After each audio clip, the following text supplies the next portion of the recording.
Please stand for the reading of the gospel. The Holy Gospel according to Matthew, the 4th chapter. Then Jesus was led up by the Spirit into the wilderness to be tempted by the devil. Jesus fasted 40 days and 40 nights, and afterwards he was famished. The tempter came and said to Jesus, "If you are the Son of God, command these stones to become loaves of bread." But Jesus answered, "It is written, one does not live by bread alone, but by every word that comes from the mouth of God." Then the devil took Jesus to the holy city and placed him on the pinnacle of the temple, saying to him, "If you are the Son of God, throw yourself down, for it is written, he will command his angels concerning you, and on their hands they will bear you up, that you will not dash your foot against a stone." Jesus said to him, "Again it is written, do not put the Lord your God to the test."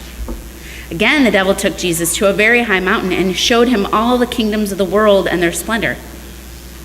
And he said to Jesus, "All these I will give you, if you will fall down and worship me." Jesus said to him, "Away with you, Satan, for it is written, worship the Lord your God and serve only God." Then the devil left him, and suddenly angels came and waited on him. The Gospel of the Lord.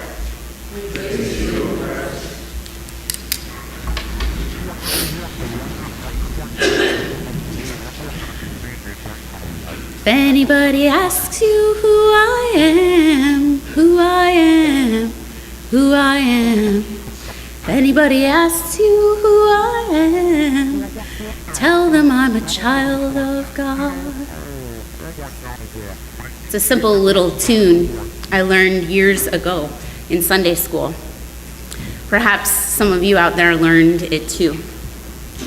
Came to mind for me as I considered what to share with you about this story of Jesus in the wilderness on this first Sunday of Lent. Lent, this season where we fast by stripping off the layers of extras and getting back to the basics of prayer, devotion, and giving. It's often when we go back to the basics that we remember what matters most. So something so basic as that little tune I sang as a child, it can say more about my identity than volumes of a biography ever could. You and I, before we were anything else, we are a child of God. God has laid God's claim on you and me. It's a promise that's made to us long before we have even begun to show signs of who we will be. Before we are who we are, we learn first and foremost whose we are. And whose are we? To whom do we belong? Well, we are God's children, daughters and sons of a holy parent. And from that first promise follows everything else. But Jesus is in the wilderness, and his identity is under attack.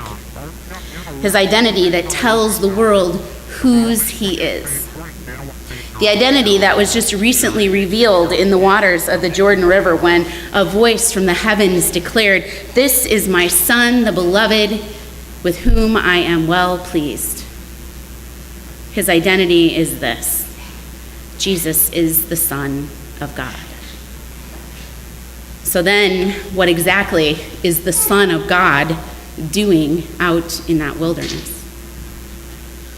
Well, I think he's getting away from all the noise, all the competing voices who will now try to tell him who the Son of God, the Anointed One, the Messiah, should be. He's come to wrestle with his identity of being the Son of God, to come to an understanding of what it means. What does he do now? How does he live in this identity? In the wilderness, in his attempt to leave all the noise behind, Jesus then encounters another voice. But this is not the voice that spoke from the heavens. No, this voice is right there, near to him, following him through the wilderness and coming at him again and again. A voice that is asking him rhetorical questions and then giving him the answers that he should already have to those questions. And here we see Jesus, who is at the same time both identified as the Son of God and also fully human. He's been fasting for 40 days, and he's not just hungry, but he's famished. We can imagine that he's weak and tired, probably lonely. He's vulnerable. Did he walk into that wilderness a little confused, humbled by the revelation that he is indeed the Son of God, hoping to distance himself from all the distractions of daily life and then just focus on time of prayer and simple living? But now, after 40 days, now it starts. In his vulnerability comes the identity thief. If you are the Son of God, the voice says. If. The voice of the identity thief, as intimate as a whisper, but echoing across the years from the Garden of Eden to the wilderness beyond the Jordan River. The voice of the identity thief that spoke to Adam and Eve is now speaking to Jesus. And how does Jesus defend himself against this one who wants to steal his identity from him? Well, he goes back to the basics. He's singing the refrain of a Sunday school song, only for him, it's the words he knows from the Torah. Jesus, a faithful Jew, his relationship with God supported by a foundation of Scripture, the words of the Torah or the law, the words of the Psalms, the words of the prophets. These words, they tell a story of God. A story of God and God's people, and that story is Jesus' story. Well, the interesting thing to note is that the identity thief is using that same story. Only the thief is stealing bits and pieces out of that story, using what's convenient, rewriting it, retelling it. And don't we encounter that all the time? People stealing bits and pieces of Scripture and using them to make an argument, twisting and distorting them into a story that we cannot recognize, stealing and rewriting a story that for us as Christians looks nothing like the story that we know we live out of. Well, Jesus can't recognize himself in that half-truth of a narrative. So Jesus answers the thief with the whole story, not just from the parts that serve his purpose. See, being the Son of God is an identity that's based on trust and on relationship. Trust in a God who creates life, who loves, who keeps promises, who sets people free, and who forgives.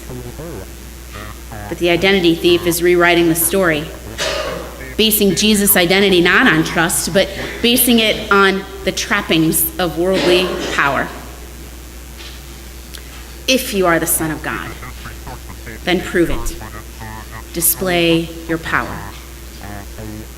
If. Jesus isn't having any of it.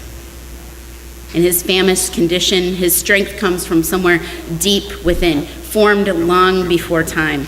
Jesus has indeed now been able to put aside the bells and the whistles, all the details that try to convince him that who he is more complicated than the simple fact of whose he is. Jesus throws off the if. He puts it to rest. There's no more if here. Jesus is the Son of God. And that Son of God finds his nourishment in God. It's in God that Son places his trust. And it's that God who the Son loves and worships. Maybe you've heard of a service. It's called LifeLock. It's supposed to help protect you against identity theft. Well, that name is sort of perfect, I think, really. LifeLock. Because the very source of our life is also the one in whom our identity is held safe. LifeLock. We are God's. and it is God to whom we trust our whole lives. So what are the wilderness places that you travel through? When have you heard the voice of the identity thief? And what does that voice say? The times of grief, times of anger, suffering, times of transition, those are wilderness places. And the identity thief is close by.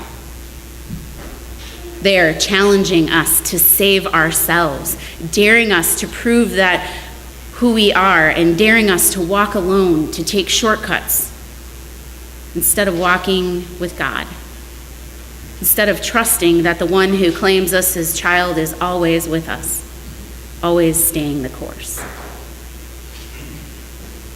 Daily life is full of those mini wilderness moments.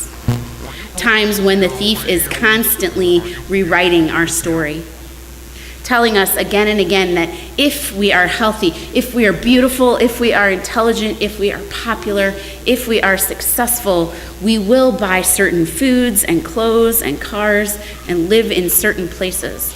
And we will vote for certain parties and we will participate in certain activities. If.